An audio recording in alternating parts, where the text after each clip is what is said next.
여러분, 만약에 내가 평생 당연하게 여겼던 모든 게 정말 한순간에 사라져버린다면 어떨까요? 오늘 이야기할 잭 런던의 명작, 바다 1위가 바로 이 질문에서 시작하거든요. 이건 그냥 바다에서 펼쳐지는 모험 이야기가 아니에요.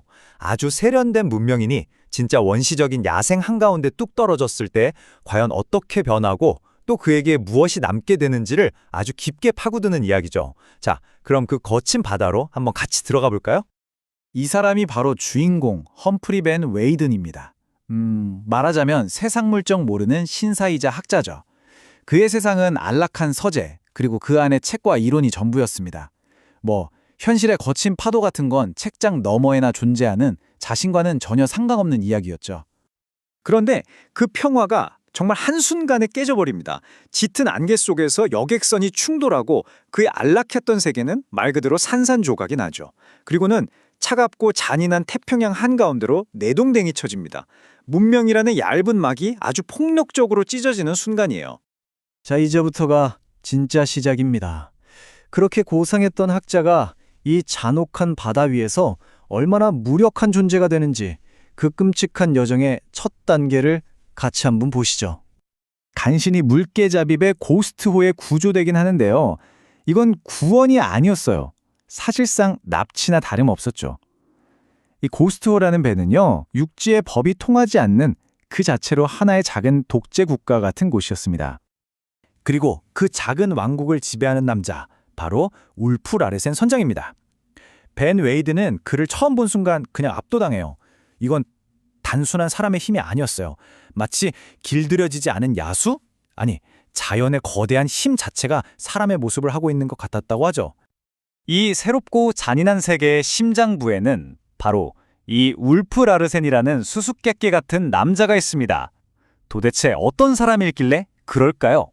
그의 세계로 조금 더 깊이 들어가 보겠습니다. 울프 라르센을 보면 정말 충격적인 게 바로 이 모순적인 모습이에요. 그의 선실에는 셰익스피어, 다윈, 포 같은 지성의 거인들이 쓴 책들이 가득하거든요. 그런데 가판 위에서 그의 행동은 그야말로 폭군 그 자체입니다. 아니, 어떻게 한 사람 안에 이렇게 극단적인 지성과 야만이 같이 존재할 수 있을까요? 그의 철학은 이겁니다. 생명이란 건 그냥 살아남으려고 발버둥치는 혼돈의 덩어리일 뿐이다. 어떤 가치나 의미도 없고 오직 강자가 약자를 먹어치우는 생존 투쟁만 있다는 아주 극단적인 허무주의죠. 라르센은 이 한마디로 벤 웨이든의 정체성을 그냥 박살 내버립니다. 당신이 누리는 그 신사라는 지위는 사실 다른 사람이 희생 위에 서 있는 허상일 뿐이고 이 진짜 세상에서는 혼자서 고기 한 점 못 구하는 쓸모없는 존재라고 아주 잔인하게 진실을 폭로해버리는 거죠. 이제 이 무력한 신사를 위한 가장 혹독하고 잔인한 교육이 시작됩니다. 옛날의 자신은 완전히 부서지고 오직 살아남기 위해서 완전히 새로운 사람으로 다시 태어나야만 하는 끔찍한 과정이 펼쳐져요. 그의 변화를 보면요, 딱 세 단계로 나눌 수 있어요. 처음에는 아무짝에도 쓸모없는 신사였죠. 그러다 곧 험프라는 경멸이 담긴 이름으로 불리는 모두의 노예, 즉 희생자가 됩니다. 하지만 몇 달간의 끔찍한 고역 끝에 그는 육체적으로 강해지면서 마침내 생존자로 거듭나게 됩니다.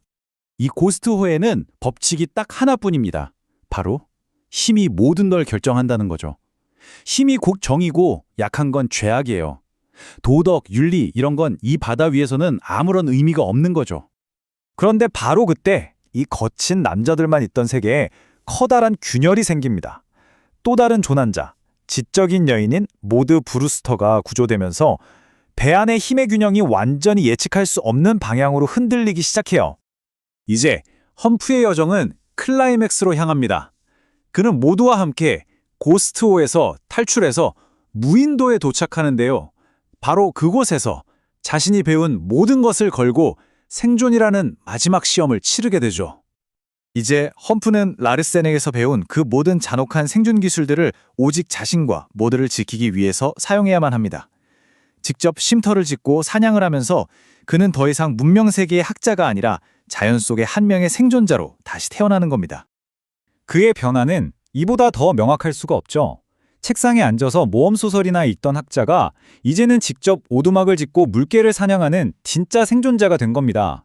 그는 마침내 다른 사람의 희신이 아니라 온전히 자기 자신의 두 발로 땅을 딛고 서게 된 거죠. 그리고 마지막 대결의 순간이 찾아옵니다. 제자가 스승과 마지막으로 마주해야 하는 순간이죠. 하지만 이번에는 상황이 180도 다릅니다. 울프 라르센이 돌아왔습니다. 하지만 그 누구도 막을 수 없을 것 같던 폭군은 더 이상 없었어요.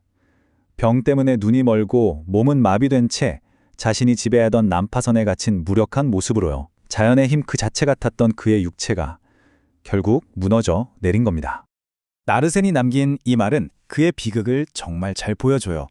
그 누구보다 강했던 그의 정신은 여전히 날카롭게 살아있는데 몸은 서서히 썩어가는 감옥이 되어버린 거죠. 힘이야말로 전부라고 믿었던 그가 마주한 가장 잔인한 형벌이 아니었을까요? 그래서 마지막 싸움은 완전히 다른 양상으로 전개됩니다. 이제 벤 웨이드는 주먹으로 싸울 필요가 없어요.